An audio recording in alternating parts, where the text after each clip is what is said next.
इस डिक्टेशन को 160 शब्द प्रति मिनट की गति से रिकॉर्ड किया गया है।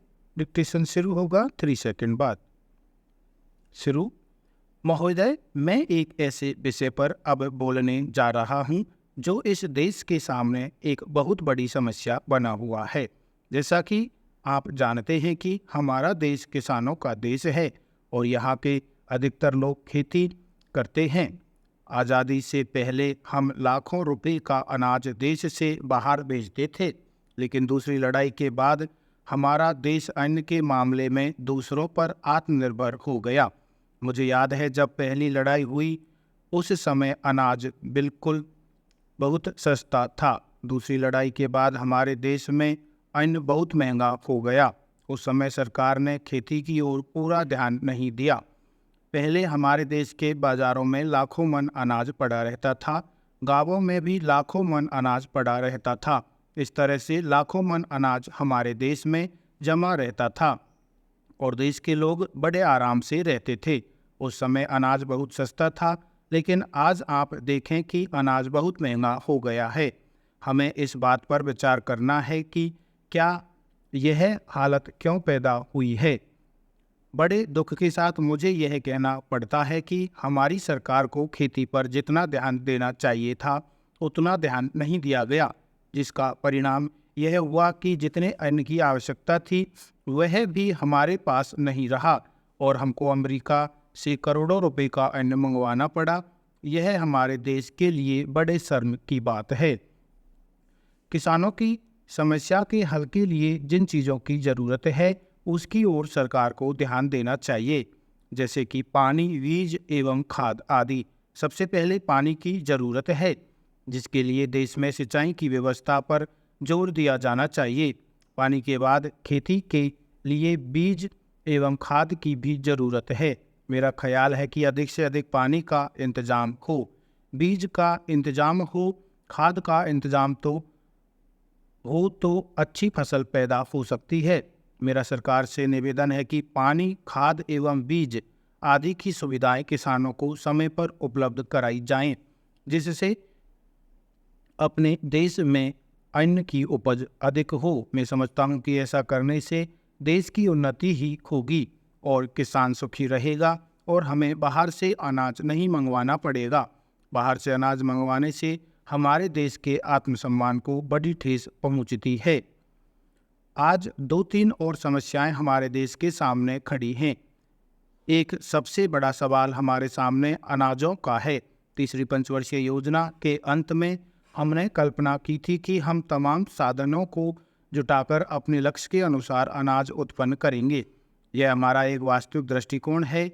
जब मैं दृष्टिकोण और सामग्री की बात करता हूं तो मैं इस बात को नहीं भूल सकता हूं कि जहां तक भौतिक साधनों का संबंध है उन्हें हम जुटा सकते हैं, योजना बना सकते हैं, लेकिन यदि कभी प्रकृति नाराज हो जाए उस समय हमारी सारी योजनाओं पर संकट आना स्वाभाविक है। हम चाहते थे कि बाहर से अनाज न मंगवाएं।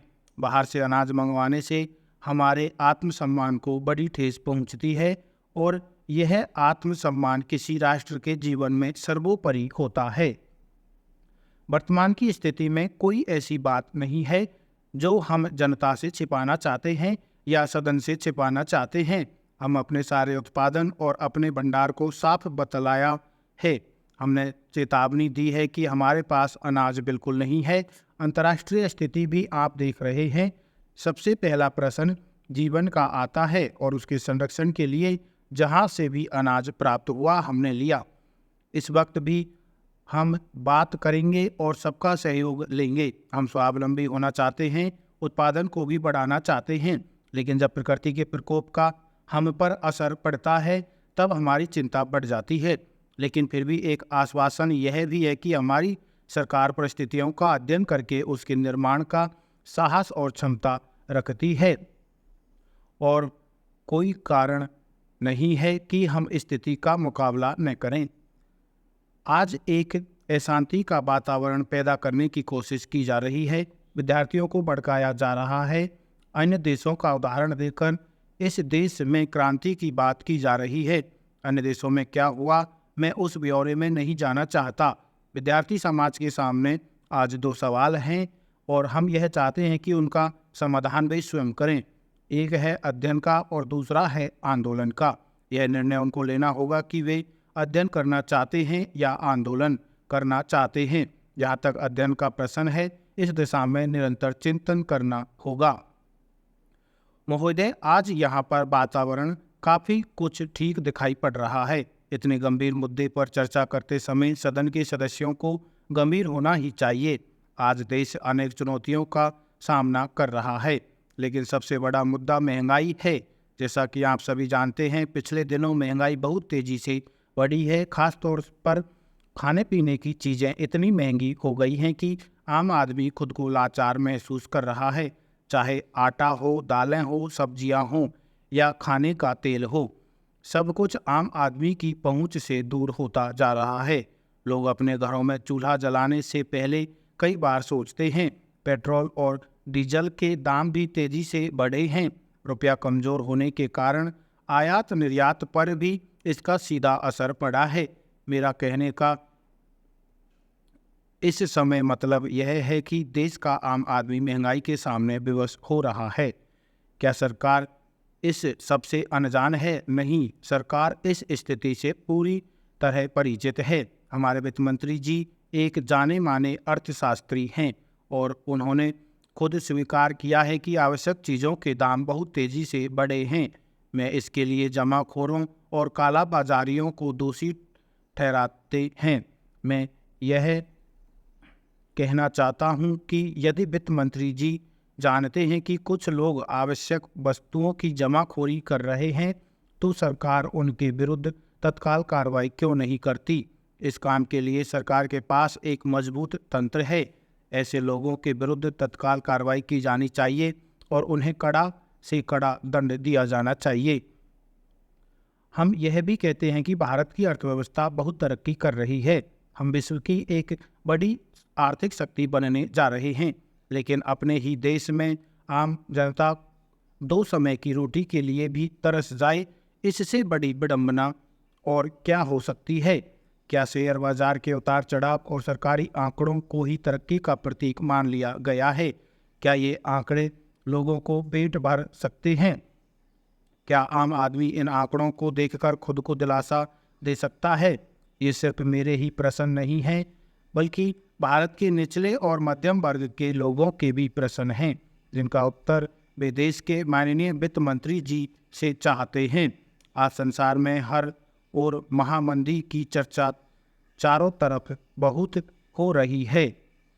जैसा कि हम सभी जानते हैं, मुख्यतः अमेरिकी अर्थव्यवस्था में छाई महामंदी के कारण ही यूरोप सहित विश्व के ज़्यादातर देश इसके चपेट में आ गए हैं। अमेरिका के 5 बड़े निवेश बैंक तो इसकी मार से दिवालिया हो चुके हैं। अन्य देशों के बड़े बड़े बैंक, बीमा कंपनियां तथा मध्यम श्रेणी की अन्य वित्तीय संस्थाएं भी मंदी के कारण दिवालिया होने की कगार पर पहुंच चुके हैं। अतः इस समय यह उचित होगा कि हम उन कारणों की पड़ताल करें जिनके चलते विश्व के सामने यह संकटपूर्ण स्थिति पैदा हुई है। महोदय, इसका सबसे प्रमुख कारण यह माना जा रहा है कि विश्व व्यापार केंद्र पर हमले के बाद अमेरिका ने अपने बाजार को सुदृढ़ बनाए रखने के लिए ब्याज दरों को अत्यधिक कम कर दिया है। लाभ कमाने के फेर में वहां के आवासीय बैंकों ने ऐसे लोगों को भी संपत्ति खरीदने के लिए उदारता से कर्ज दिया जो उसे चुकाने में सक्षम नहीं थे। उसी स्थिति में मुसीबत आनी तय थी और जब वह आई तो एक के बाद एक वित्तीय संस्थानों का दिवाला निकलना शुरू हो गया। जिन अमेरिकी बैंकों ने विश्व के अन्य देशों में अपनी पूंजी लगा रखी थी, उन्होंने वहां से अपनी पूंजी निकालनी शुरू कर दी। इसका परिणाम यह हुआ कि अमेरिकी मंदी का असर दूसरे देशों पर भी पड़ने लगा और इसने विश्व महामंदी का रूप ले लिया। अब सवाल यह पैदा होता है कि इस दौरान अमेरिकी सरकार और वहाँ की वित्तीय नियामक संस्थाएं क्या कर रहीं। स्पष्ट है कि इन्होंने अपने कर्तव्य पालन में गैर जिम्मेदारी का परिचय दिया। अब समय आ गया है जब ऐसे कड़े कानून बनाए जाएं जिससे वित्तीय कंपनियां और बैंक आर्थिक नियमों की उपेक्षा न कर सकें। इस प्रकार की महामंदी का असर किसी भी देश की आर्थिक, सामाजिक और राजनीतिक स्थिति पर बहुत बुरा पड़ता है। रोजगार के अवसर कम होने से आम आदमी पर इसका सीधा असर पड़ता है। इन स्थितियों में भारत सरकार को हम हाल में अपने बाजारों को मजबूती प्रदान करनी होगी। उन्हें ऐसी स्थिति में लाना हो जिससे वे बाहर की पूंजी पर निर्भर न रहें। ठीक है कि उद्योगों को आगे बढ़ाने के लिए विदेशी पूंजी की आवश्यकता है, इस पर हमें गौर करना चाहिए।